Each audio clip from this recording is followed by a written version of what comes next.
In a world full of faces, few dare to see what's hidden inside. Welcome to Black Inside USA, where every story has a shadow and a lesson. A mother visits her son's grave, but freezes when she sees a young nurse holding a baby there. "What are you doing at my son's grave?" she cries. And the nurse whispers, "Because he's your grandson." The wind whispered softly through the old cemetery as the golden sun dipped below the horizon. Long shadows stretched over the tombstones, and the air smelled faintly of damp grass and fresh flowers. Martha James, a woman in her early 70s, walked slowly along the narrow path that led to her son's grave. Her trembling hands clutched a small bouquet of lilies, his favorite flowers. Every Sunday for the past 3 years, since the car accident that took her only son, Michael, she had come here. Every Sunday, she would clean his grave, talk to him, and pray that one day, the pain in her heart would ease, but it never did. That evening, however, something was different.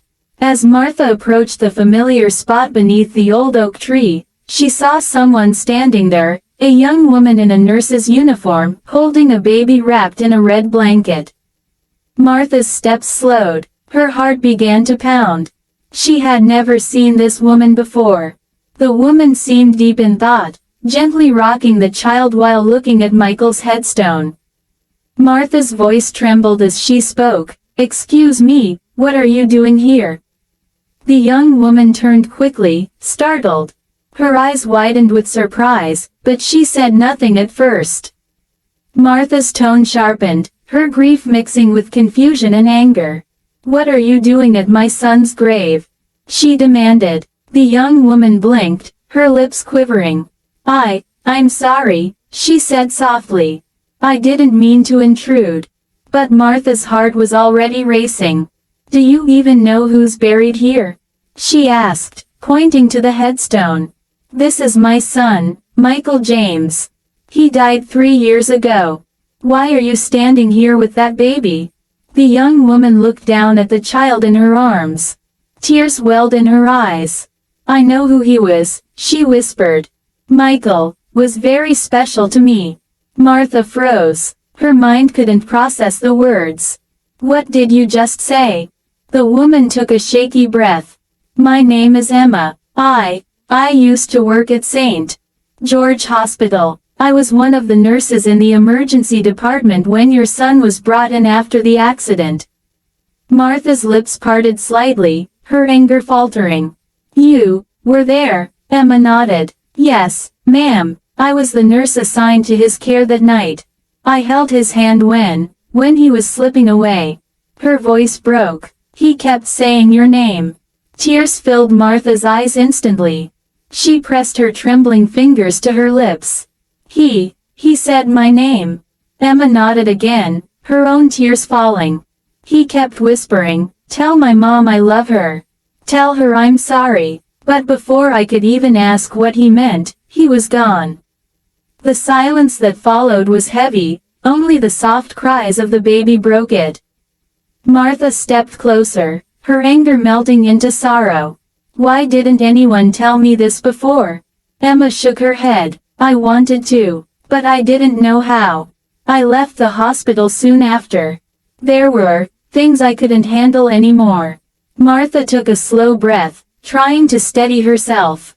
"And the baby?" she asked gently, her eyes softening. Emma looked down at the little boy, who was now peacefully sleeping in her arms. "This is Noah," she said. "He's Michael's son." Martha gasped. "What?" Emma's tears streamed freely now.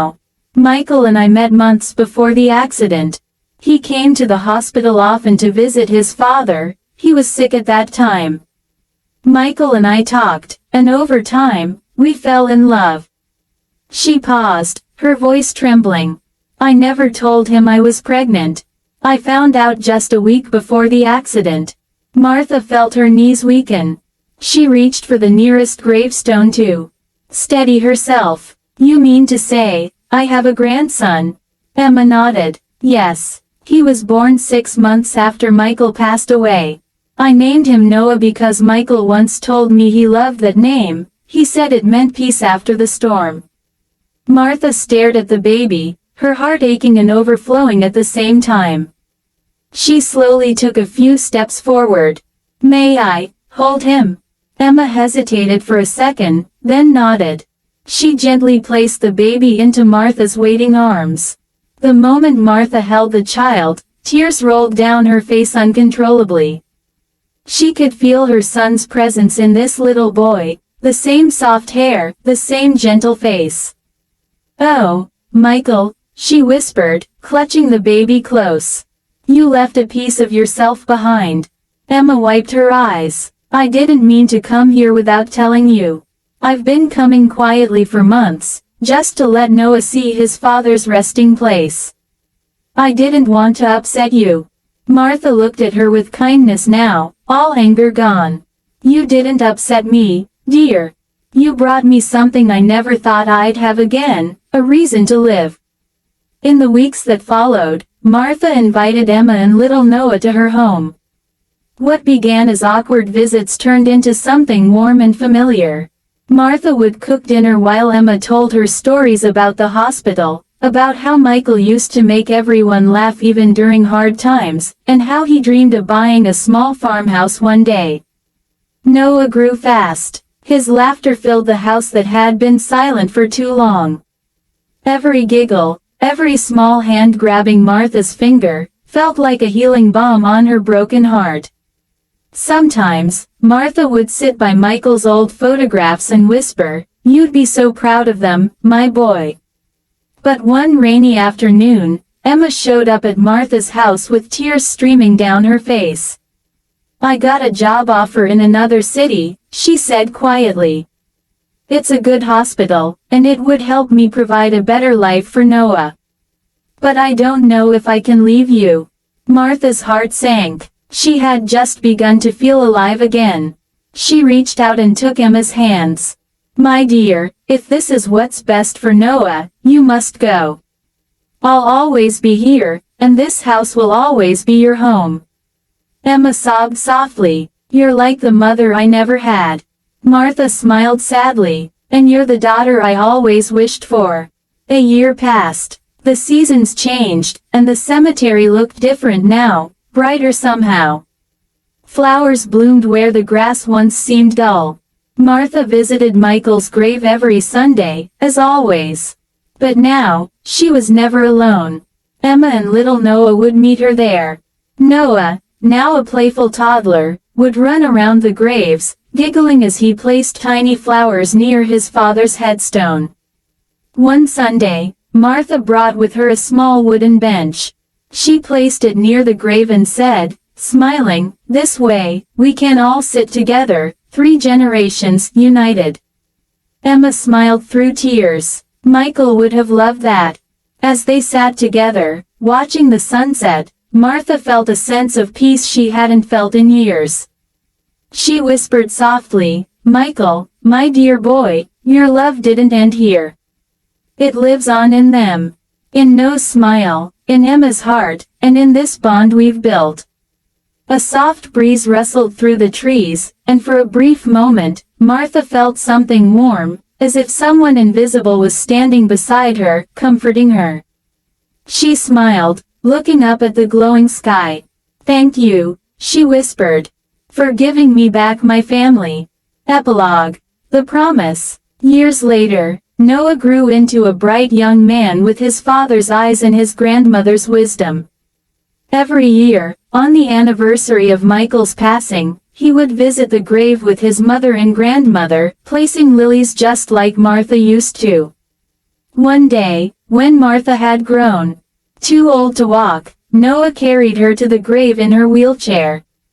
She looked at him, tall, strong, and kind, and whispered, "You are your father's legacy, Noah. Promise me you'll always remember where you came from." He nodded, holding her hand tightly. "I promise, Grandma." As the sun set behind them, the same golden light that once shone the day Martha met Emma returned. It felt like a circle completed, love lost, love found, and love reborn. Martha closed her eyes, a peaceful smile on her face. Now I can rest, she whispered softly. And though the wind carried her final breath away, the bond between the three of them, mother, nurse, and child, remained forever.